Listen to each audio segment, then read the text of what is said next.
నాకు తెలిసిన బాగుంది ఒక స్టోరీ చెప్తా. ఆడు పిల్ల అంటే వాడు ఎవరితో మాట్లాడినా ఎక్కడ మాట్లాడినా ఎప్పుడు అనుమానిస్తుంటుంది. నువ్వు వాళ్ళ దగ్గరకు వస్తావు, వీళ్ళ దగ్గరకు వస్తావు, వీళ్ళతో మాట్లాడతావు, వాళ్ళతో మాట్లాడతావు. కానీ వాడికి ఎటువంటి బ్యాడ్ అలవాట్లు ఉండవు, కానీ అనుమానిస్తుంటుంది. నిజం కదా అది. ప్రతి ఒక్కరిని బయటికి వెళ్ళొచ్చిన తర్వాత నువ్వు అక్కడ పోతావు ఇక్కడ పోతావు అనుమానించే పదం మాత్రం పెట్టుకోకండి. ఏమై అట్లా అనుమానించినట్టే మీ జీవితం మీరే నాశనం చేసుకుంటారు. ఇప్పుడు నాకు తెలిసిన వాడే వాడు అట్లా అనుమానించంగా అని పిల్లం నువ్వు దాని దగ్గరకు వస్తావు, దీని దగ్గర దీని దగ్గరకు వచ్చేదానికన్నా అక్కడ ఉండేదే బెటర్ అని వాడు ఇప్పుడు దేన్నో ఉంచుకొని వాడు ఎదారు లేకుండా ఉన్నాడు.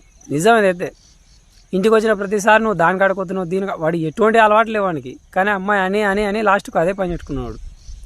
ఇంటికి వస్తే కరెక్ట్ టైంకి తిని పెడతాడు కూడా నువ్వు ఎక్కడో తిరుగుతున్నావులే, ఇంటికి చక్కగా రావులే, దాని కాడుకోతున్నావు, అక్కడ పోతున్నావు, ఇక్కడ పోతున్నావు, నేను కనబడుతున్నా అది అని మాట్లాడతాను. ఇలాంటి మాటలు మాట్లాడితే ప్రతి మగ మంచికి రిస్క్ వస్తుంది. దయచేసి అట్లా ఎవరు మాట్లాడకండి. వాడికి ఒకవేళ అలవాట్లు ఉన్నా పోయే చేష్టలు ఉన్నా కూడా వాడిని మంచిగా మార్చి మంచిగా తెచ్చుకునే విధానం తెచ్చుకోవాలి. కానీ లేనని కూడా ఉంది నీకు ఆ అలవాట్లు ఉన్నాయి నీకు దాని దగ్గరకు వస్తుంది దీని దగ్గర అనుమానిస్తలే వాడిని చిరాకు కుడుతుంది మనసుకి. నిజంగా ఏ తప్పు చేయకుండా నా పిల్లలకి నన్ను ఇంత అనుమానం కదా, నిజంగా చేయాలనే ఆలోచన వస్తుంది. ఇప్పుడు వాడు అట్లే చేస్తున్నాడు, అమ్మాయి అనుకుంటూనే ఉంది. ఏం చేస్తావు?